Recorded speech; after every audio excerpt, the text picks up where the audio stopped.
Pemirsa, Bareskrim Polri menangkap pendiri pasar muamalah di Depok, Jawa Barat, Zaim Saidi. Zaim dikenakan 2 pasal sekaligus dengan ancaman hukuman 15 tahun penjara.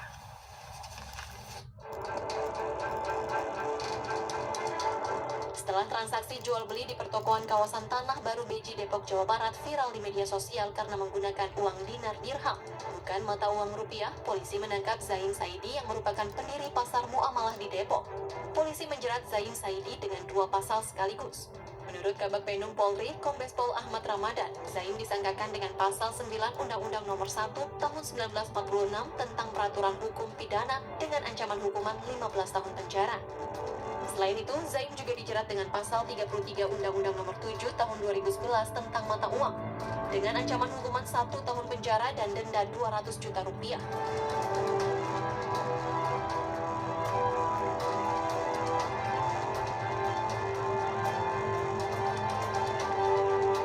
Dalam kasus pasar muamalah ini, Zaim berperan sebagai inisiator dan penyedia lapak pasar. Polisi pun menyita sejumlah uang dinar dan dirham dari rumah Zaim. Sebelumnya, pihak Bank Indonesia menegaskan hanya mata uang rupiah yang menjadi alat transaksi yang sah di tanah air. Pendekatan persuasif telah dilakukan agar transaksi di bazar muamalah tidak lagi menggunakan uang dinar dirham. Kami ingin menegaskan kembali bahwa dinar, dirham, bitcoin atau bentuk-bentuk lainnya selain uang rupiah bukan merupakan alat pembayaran yang syah di wilayah NKRI. Dan saya juga sangat ingin mengajak masyarakat dan berbagai pihak untuk menjaga kedaulatan rupiah sebagai mata uang negara kesatuan Republik Indonesia. Sejauh ini Bank Indonesia masih ingin melanjutkan pendekatan yang persuasif untuk mengedukasi masyarakat karena mungkin masyarakat masih banyak yang belum paham tentang undang-undang tersebut. Dan itu salah satu alasan kami mengeluarkan statement kemarin siang.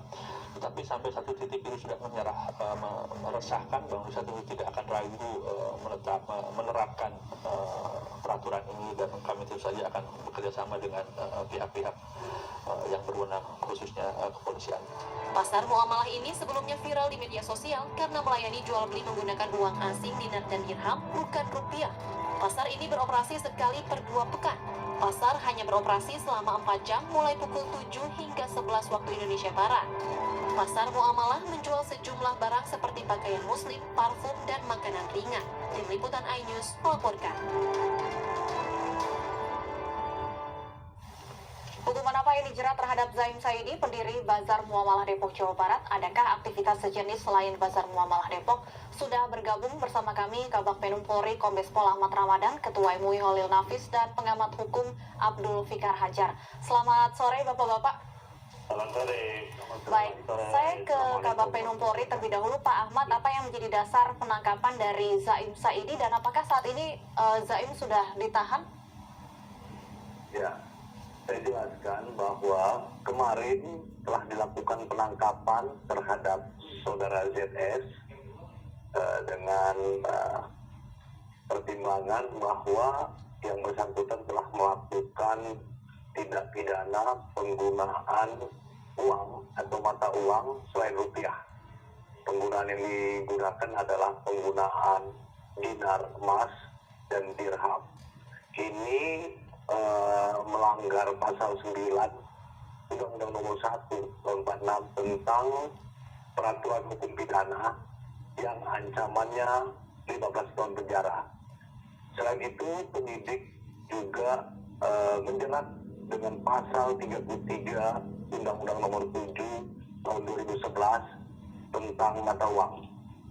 Di pasal 9 tersebut dijelaskan barang siapa yang membuat, menggunakan, dan melakukan jual beli dengan menggunakan mata uang selain mata uang yang sah, rupiah, akan dijerat dengan ancaman 15 tahun penjara. Oke, spesifiknya apa kesalahan Zaim Saidi dengan penjelasan undang-undang yang disebutkan, Pak Ahmad? Ya, saudara ZS selain sebagai penanggung jawab, sebagai inisiator, sebagai pengolah, dia juga penanggung jawab sebagai penjual, jual penukarannya. Jadi saudara ZS ini memberlakukan aturan pasar muamalah yang dibuat dilakukan jual beli dengan menggunakan dirham. Jadi orang yang melakukan pembelian harus menukarkan uang rupiahnya dengan dinar atau dirham, dan yang mengelola adalah saudara ZS itu sendiri. Saudara ZS tentu modusnya adalah mencari keuntungan, karena dari penukaran uang tersebut dari uang rupiah ke dinar atau dirham, dia mendapat margin keuntungan sebesar 2,5%. Dan memang dikatakan sama dia alasannya adalah mengikuti jual beli di zaman Nabi. Tapi modus yang penyidik lihat adalah dengan jeratan hukuman tersebut adalah mencari keuntungan dengan penukaran uang menggunakan mata uang selain rupiah, yaitu dinar dan dirham. Baik, saya ke Pak Fikar. Pak Fikar, Anda melihat modus yang dilakukan oleh Zaim Saidi ini apakah memang melanggar hukum atau pidana? Ya, motif mencari hukum itu tidak bisa dijerat dengan undang-undang mata uang. Nah, yang pertama umpamanya, ya, menggunakan mata uang asing bukan rupiah, ya, untuk melakukan jual beli, ancamannya 1 tahun, ya, atau dan denda 200 juta. Nah, itu pelanggaran biasa sebenarnya, ya, artinya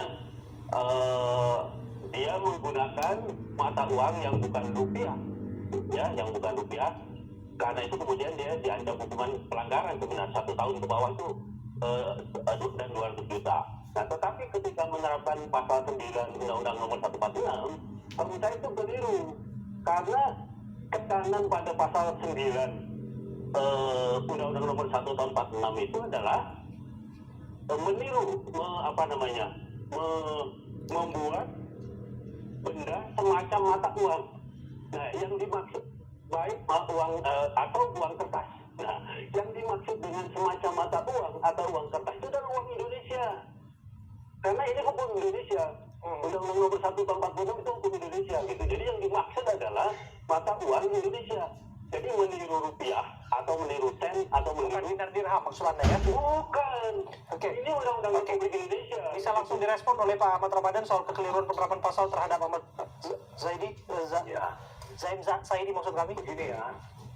Oke, saudara ZS ini membuat, karena apa?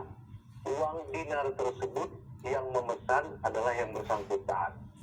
Jadi saudara ini membuat yang tadinya tidak ada menjadi ada, memesan di PP Antam, kemudian menggunakan dirham juga ke pengrajin perak di Pulau Mas, Jakarta, sehingga penyidik menerapkan dia membuat yang tadinya ada. Kemudian bukan saja membuat, bukan saja menjual beli, tapi barang itu yang mengadakan atau yang membuat ada adalah saudara ZS itu sendiri.